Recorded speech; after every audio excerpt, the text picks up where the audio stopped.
Now at noon, another shooting in Minneapolis involving an ICE officer. The action the presidents could take. And we are looking at temperatures right now still in the upper 50s at this point in time, but temperatures at this point are going to be dropping fast. We're talking about the freeze warning in effect as we brace for the coldest air in years.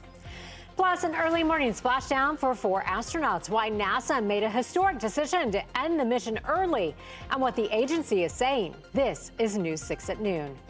Streaming on clickorlando.com and broadcasting live. You're watching News 6 at noon. Thank you so much for joining us. I'm Julie Broughton. We start this noon with the cold. Let's take a look outside. Here's what it looks like for you right now. This is our camera in Daytona Beach, where we are seeing some blue skies, some clearing behind that front that came through this morning. Chief Meteorologist Candace Campos is here. And Candace, we're already feeling the incoming cold air. I mean, at this point in time, at about 4 in the morning, temperatures were still at 57 degrees. We warmed up 1 degree since then. So just goes to show you it was a warm start because of all that added rain and cloud cover. Now is when temperatures are going to be dropping and dropping fast. And because of that, you saw that red intro there for weather. It's a weather alert day. Not so much for the afternoon, but as we head into the evening, we're talking about the coldest morning we've seen since December of 2022. Freeze warnings and cold weather advisories in effect for almost all of Central Florida. So here's another snapshot of those temperatures at this point in time. Temperatures are going to be right now in the mid 50s. We are actually cooler than when the sun was still down throughout the overnight hours, and we are going to continue to see those temperatures go down. Now, wind gusts at this point in time, the winds are just whipping outside, making it feel even colder. Right now, we're talking winds at 33-mile-per-hour gusts, 23 in Daytona. We're at 29 miles per hour there in Sanford, up to 26 in Melbourne. So the winds are going to continue to kick up throughout the day. We are going to start seeing a little more sunshine, but really at the end of the day, the temperatures tonight is what the big story will be. Again, freeze warning in effect for all of Central Florida. We are going to continue to see temperatures at or below freezing between about midnight and pre-dawn tomorrow. But no matter where you are in Central Florida, everyone is under a cold weather advisory, meaning the wind on top of those freezing temperatures will make it feel even colder. We're going to have a full breakdown showing you county by county those temperatures for tonight and a look at some of the preparations you might want to get done this afternoon before the chill really settles in. Julie. Candace, thank you. And a quick reminder, if you need this, as that weather alert begins, cold weather shelters across Central Florida will open later today. So far, we have confirmed shelters in Osceola, Volusia, Flagler, and Orange counties will open today, tomorrow, and Saturday. For a full list of shelters and times they're open, head to clickorlando.com. And we want to know what you think of the cold. Right now, we're asking, what temperature do you turn your heat on? These are the responses we've seen so far. Right now, temperatures in the 50s is winning with 39%, followed by temps in the 40s at 26%, never at 23%, and temps in the 30s at 12%. Head over to clickorlando.com to let us know when you turn your heat on at your house. There has been another shooting involving ICE agents in Minneapolis, where a Venezuelan man was shot in the leg. The Department of Homeland Security says it happened after he allegedly attacked an officer with a shovel. The shooting prompted a new round of protests and a threat of military deployment by President Trump. CBS's Lana Zach is there with the latest. Overnight, federal agents and protesters facing off again after an ICE officer shot a Venezuelan migrant in the leg. According to DHS, the officer acted in self-defense following an attack by the man and 2 other people using a snow shovel and broom. This is an impossible situation that our city is presently being put in. Earlier, Governor Tim Walz had urged Minnesotans to protest peacefully and to document what he called ICE agents' atrocities. They're pulling over people indiscriminately, including U.S. citizens. They're breaking windows, dragging pregnant women down the street. This long ago stopped being a matter of immigration enforcement. This is the second person shot by ICE agents in a week. That's fine, dude. I'm not mad at you. The mission that we've been told about for over a year is that it's to get the worst of the worst. I can tell you that Renee was the best of the best. On Tuesday, 6 federal prosecutors stepped down amid pressure, sources say, to treat Good's killing as an assault on the ICE officer. Now the family is pursuing its own separate investigation. The thought that there is only a one-sided investigation is really not palatable to the family, nor should it be to the government or the American people. President Trump posted on social media threatening to invoke the Insurrection Act if local politicians don't do more to control protesters. Meanwhile, the Minnesota Bureau of Criminal Apprehensions announced its own investigation into this most recent shooting. Lana Zach, CBS News, Minneapolis. Developing at noon, we're learning a generator caught fire near a water treatment plant in Orange County. It happened this morning at the plant on Wallace Road in the Dr. Phillips area. This is video a viewer sent to us. Orange County Fire Rescue says crews found smoke and flames from a large generator and that the building of the plant was spared. OCFR says crews put out the fire and that there are no reported injuries so far. Crews are still on the scene. The former Brevard County deputy who shot and killed his roommate in 2022 will learn how long he'll spend behind bars. Andrew Lawson is charged with manslaughter. He's in court for a plea and sentence hearing right now. An arrest report shows while Lawson was off duty, he, quote, jokingly pulled the trigger twice before the gun fired and killed Deputy Austin Walsh. He called 911 and told the Palm Bay Police Department he accidentally shot his roommate and needed help. Your News 6 Brevard County community correspondent James Barbero is following the story. We will let you know what happens in court. Happening today, Councilman Chandler Langevin is in federal court for a pretrial hearing in his case against the city of Palm Bay. The city was pushing for a trial delay last week. As we reported, Langevin was censured last fall for what he said on social media about immigrants from India. That censure limited his ability to add agenda items, speak at meetings, and serve on boards. In response, Langevin sued. The trial was supposed to start next week, but the city filed an emergency motion. Today's hearing starts at 2. The Crew 11 astronauts are back on Earth after splashing down off the coast of California. It marks the first time in space station history that a crew had to cut a mission short because of a medical emergency. News 6's Mark Lehman is following the developments and has an update on the crew's journey home. The Crew 11 astronauts are safely back on Earth after their mission was cut short because of an unprecedented medical evacuation. I'm News 6's Mark Lehman, and following the splashdown, NASA's administrator said the crew is doing well, but questions remain about the medical issue that prompted the early return.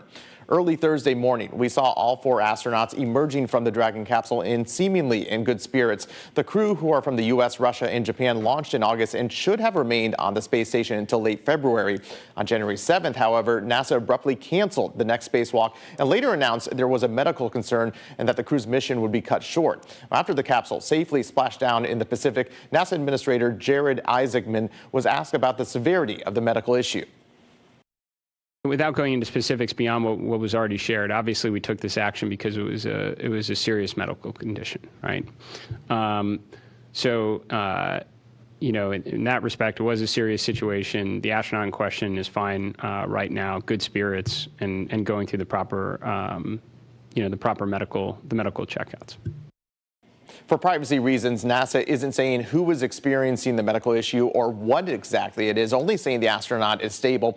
Isaacman, however, does say the response to the concern was executed almost flawlessly and that the team will use what was learned from all of this and apply it to future missions. Mark Lehman, News 6.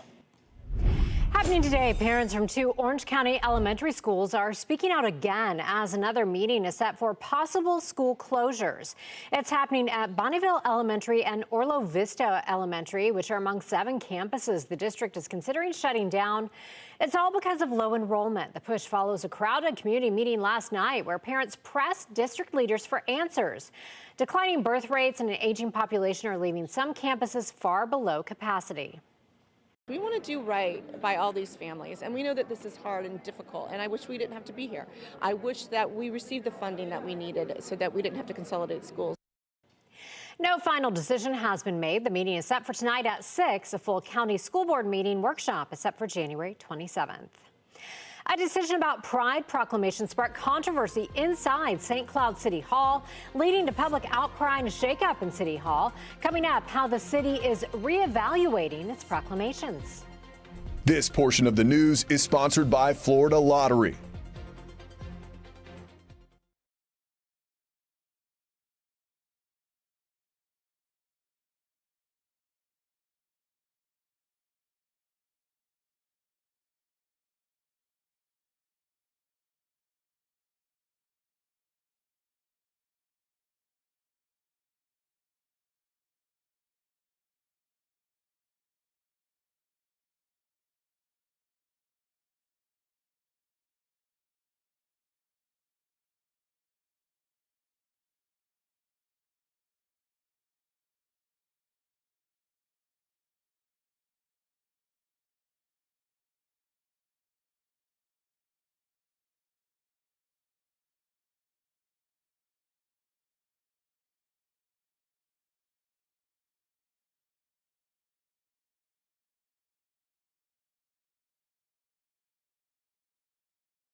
After choosing to not issue any proclamations for the month of June, St. Cloud is set to reevaluate how it issues proclamations.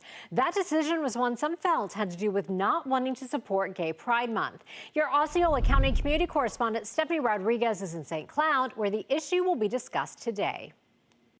I have here the proclamation policy draft that the city of St. Cloud had on its website. You can see here on page number 3 that the section labeled community support proclamations is fully crossed out. I object to my taxpayer dollars going to support this pride event. This is nothing more than a celebration of a sexual preference and an alternate lifestyle. That was from June of last year during a St. Cloud City Council meeting about Proud in the Cloud.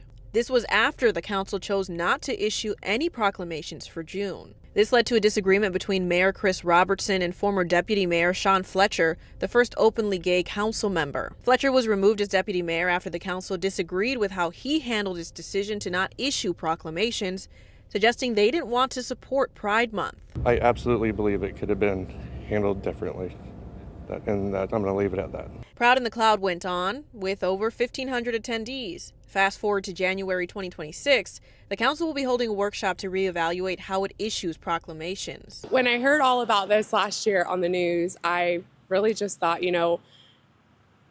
why does it affect other people if it's not pertaining them? Why is it such a big deal? Some residents believe the city should issue community support proclamations because they can unite St. Cloud. We live in a society where it's like a melting pot, and I think it's great to celebrate each person. If you're not someone that's interested in that, just don't participate in it. In addition to Pride Month, the St. Cloud City Council chose not to issue proclamations for both Home Ownership Month and Fatherhood Awareness Month. I'm your Osceola County community correspondent, Stephanie Rodriguez, News 6. All right, time now is coming up on 12:15. Here is a live look from our Launch Credit Union camera in Port Canaveral. You can see the camera there shaking. Still some clouds across our southern counties. Chief Meteorologist Candace Campos is here. Candace, you were tracking some showers along with that cold front this morning, but the big story is arriving throughout the evening hours. Yeah, also arriving, that's a brand new Disney ship. I think that's the adventure. Yeah. You're on top of everything. I heard about it in the morning news today. I don't know how. I don't know how I did that. All right, let's talk about the #1 fan here. Looking here, and we have a weather alerts, not so much for right now, as temperatures still chilly. We're starting to see that cloud cover work out. It's still lingering there across Brevard County, that Launch Credit Union camera, as that cold front again is just crisscrossing over Lake Okeechobee. That cold air is going to continue to spill in and funnel its way all the way down through us here in Central Florida, bringing with it the coldest air we've seen in more than 1,000 days. Yes, I am a Floridian through and through. I'm a wimp when it comes to cold, but this is a rare cold. It's also a dangerous cold. So that is why we are going to once again call it a weather alert day. We got to make sure that we're bringing in, of course, the pets, making sure people are staying safe, making sure we're doing what we need to do to make sure our heating is also safe, especially with those space heaters, keeping them away from curtains and things like that. We also have to bring in some of our sensitive plants or at least get them covered up. And when it comes to covering up our exposed pipes in northwest counties, primarily Marion and Sumter County, we could get a stretch of sub-freezing temperatures for almost 6 to 8 hours. It certainly will have that potential of freezing up some of our pipes. I know that's very rare, but it is something we need to mention. Don't forget, you can follow all of the temperature trends on our News 6 weather app. We're also pushing up those latest updates as well throughout this entire cold weather event. Looking at those temperatures out the door right now, we are all into those upper 50s. Compared to 24 hours ago, right now, we're running between 7 and 10 degrees colder, and those temperatures will really drop off later on tonight. But now let's check on your full forecast for tonight. Your forecast is sponsored by Strata Services.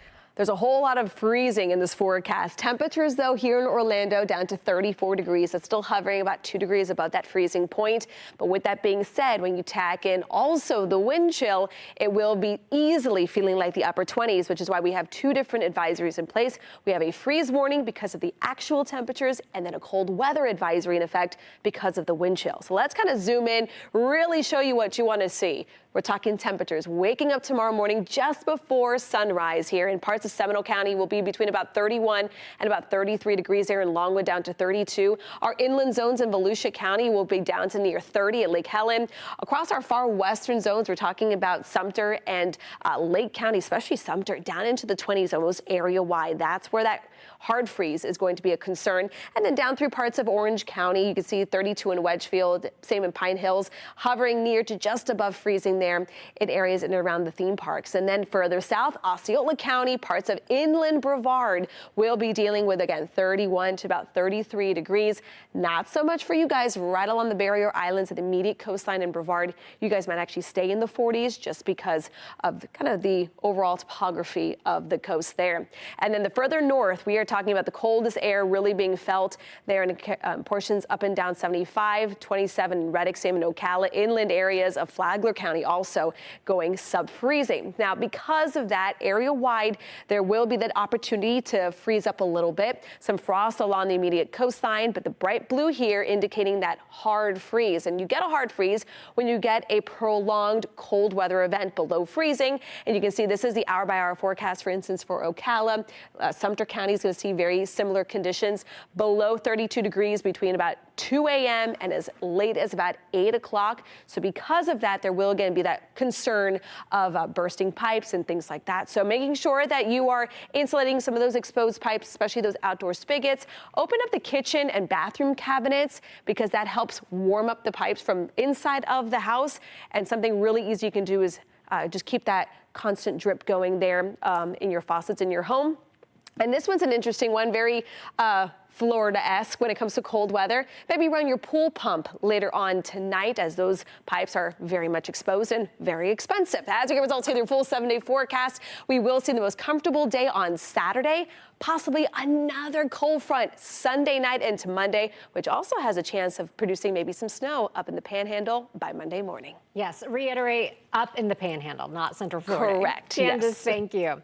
If you have Parmesan cheese, you may need to check your fridge for a recall. After the break, we'll tell you which products are affected and why. Coming up on News 6 at 6.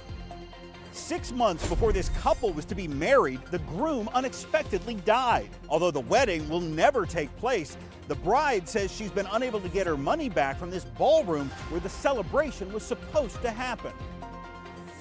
News 6 investigator Mike DeForest uncovers that story later today. Here's a live look for you at downtown Orlando from our Light Orlando Delivering Hope camera. You're watching News 6 at noon. We'll be right back.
We have a recall alert for you this afternoon. If you have grated Pecorino Romano cheese, you may want to check the brand label in your fridge. The FDA found possible listeria contamination at a plant in New Jersey. The list of brands affected include Boar's Head, Sam's Club, and some others you see popping up there on your screen. The products were sold in 20 states, including Florida. The recalled cheese has expiration dates running May 20th through May 26th. If you have any of this cheese at home, throw it away immediately. Stay with us. News 6 at noon. We'll be right back.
All right, temperatures are going to continue to drop right now. Our high was before the sun came up at 59. We're going to continue to drop down to 34 in Orlando.